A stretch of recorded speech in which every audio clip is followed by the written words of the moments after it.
Friends అందరూ ఎలా ఉన్నారు? నా పేరు వినల్, మీరు చూస్తున్నారు ఫిల్ ట్రావెలర్ ఛానల్. ఈ రోజు అయితే మనం అరుణాచలంలో ఉన్నాం.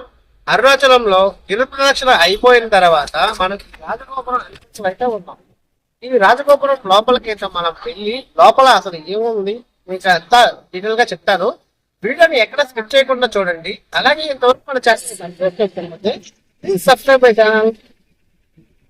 అరుణాచలం పంచభూత లింగ క్షేత్రాలలో ఒకటి. దక్షిణ భారతదేశంలో వెలసిన పంచలింగ క్షేత్రములలో అగ్నిభూతము నకది ప్రతీక.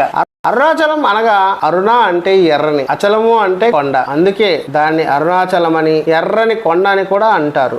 రాజగోపురం నుండి లోపలికి వెళ్తున్నప్పుడు ఎంట్రన్స్ గేట్ లో ఎలక్ట్రానిక్ డివైస్ లోపల నుండి వెళ్లాల్సి ఉంటుంది. గుడి గోపురం చాలా అందంగా ఎదురుగా అయితే మనకైతే కనిపిస్తుంది. అరుణాచలం మీరు గుడి లోపలికి వచ్చాక మీరు ఎటు చూసినా గుడి గోపురాలు ఒకేలా కనిపిస్తాయి. ఈ అరుణాచలం పరమేశ్వరుని జ్యోతిర్లింగ స్వరూపం కావటం వలన, దీని చుట్టూ ప్రదక్షిణం చేయడం వలన సాక్షాత్తు శివునికి ప్రదక్షిణ చేసినట్టు అని భక్తుల విశ్వాసం.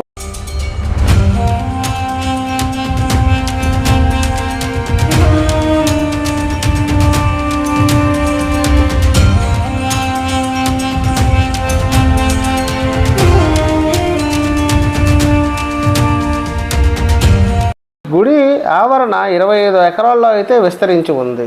గుడి లోపల కొలను మొత్తం గేట్లు వేసి కొలంలోకి ఎవరు వెళ్ళకూడదని గేట్లు అయితే మూసి ఉంచారు. ఇక్కడ కనిపిస్తున్న గుడి మీద అద్భుతంగా దేవుడి బొమ్మలు అయితే చెక్కారు. ఈ గుడిలో చాలా వరకు నంది విగ్రహాలు ఎటు చూసినా మనకైతే దర్శనం అయితే ఇస్తాయి. గుడిలో ప్రతి చోట జ్యోతులు వెలిగించి ఉన్నాయి. మనం గోపురం నుండి లోపలికి వచ్చాం కదా, రాజగోపురం తూర్పు దిశలో అయితే ఉంది. మరియు ఇది తమిళనాడుకి 2వ అతిపెద్ద టవర్. ఈ తూర్పు గోపురం అనేది నాట్యము మరియు ఇతర కళారూపాలకు వర్ణించి అనేక శిల్పాలకు ప్రసిద్ధి చెందింది. ఈ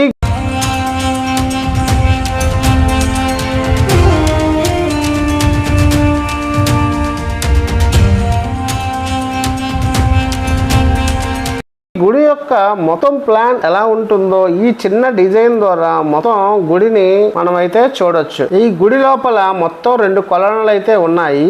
చూడండి, పావురాలు చాలా ఉన్నాయి. మొదటి కొలను మొత్తం గేట్లు వేసి బంద్ చేశారు. రెండో కొలను మొత్తం మాత్రం గేట్లు ఏమీ లేవు. చూడడానికి చాలా అద్భుతంగా అయితే ఉంది. గుడి వాతావరణం కూడా చాలా ఆహ్లాదకరంగా అయితే ఉంది. గుడి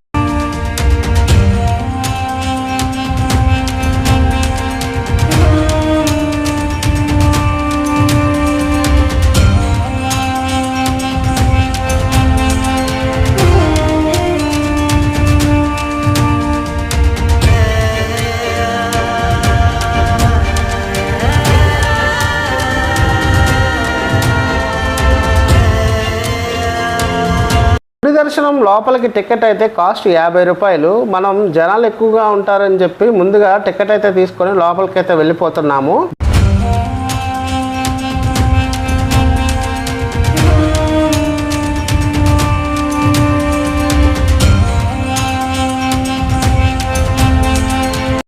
శ్రీ అన్నామలయ్య స్వామి అనేది చూస్తున్నారు కదా, లోపలికైతే వెళ్ళిపోదాము. లోపలైతే కెమెరా సెలవు లేవని బోర్డులు అయితే ఉన్నాయి. గర్భగుడిలో చాలా వేడిగా ఉంది. లోపల భక్తుల కోసం చాలా ఫ్యాన్లు అయితే ఏర్పాటు చేశారు, కానీ చాలా వేడిగా ఉంది. ఇది తేజోలింగం గనుక అగ్ని బగబగా మండినట్టు అనిపిస్తుంది లోపల. దీన్ని అగ్నిక్షేత్రం అని అందుకే అంటారు. లోపల దర్శనం చేసుకుని బయటకైతే మేమైతే వచ్చేసాము. బయటకు రాగానే మాకు ఇంకో సన్నిధి అయితే కనిపించింది. ఆ లోపలికి కూడా మేము వెళ్దామని వెళ్తున్న సమయంలో మాకు కనిపించింది ఈ నృత్య కళాకారుని గుడి లోపలికి వచ్చేటప్పుడు చూసి గుడి నుండి బయటకు వెళ్ళేటప్పుడు చూడకూడదని చాలా మంది చెప్పుకుంటున్నారు. ఎందుకంటే ఈ గుడిలోకి వచ్చేటప్పుడు నృత్య కళాకారుని చూస్తే మనలో ఉన్న కామ కోరికలు తగ్గుతాయి, మళ్ళీ బయటకు వెళ్ళేటప్పుడు చూడకూడదు అని ఇక్కడైతే చాలా మంది అయితే చెప్పుకుంటున్నారు.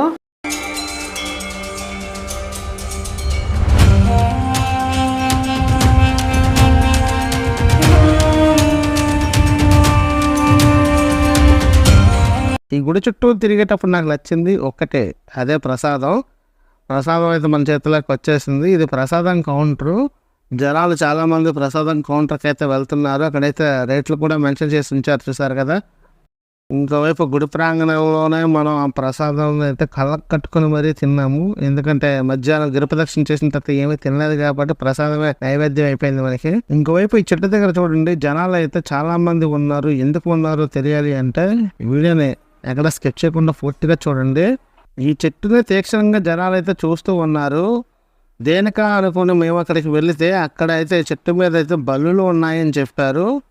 బల్లుల్ని చూస్తే వాళ్ళకి అదృష్టం పడుతుందని ఇక్కడికి వచ్చిన వాళ్ళ నమ్మకం.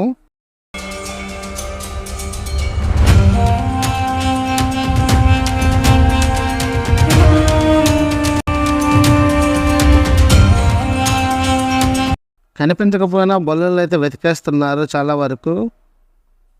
చూడండి, అందరూ ఒకరికి కనిపిస్తే ఇంకొకరికి చూపిస్తున్నారు మొత్తానికి. మనమైతే బల్లుల్ని చూసాము. అందరూ చెప్తున్నారు ఒక బల్లుని చూసే అదృష్టం అని. మనకైతే 3 బల్లులు అయితే కనిపించాయి. మన అదృష్టం ఉందో లేదో తెలియాలి.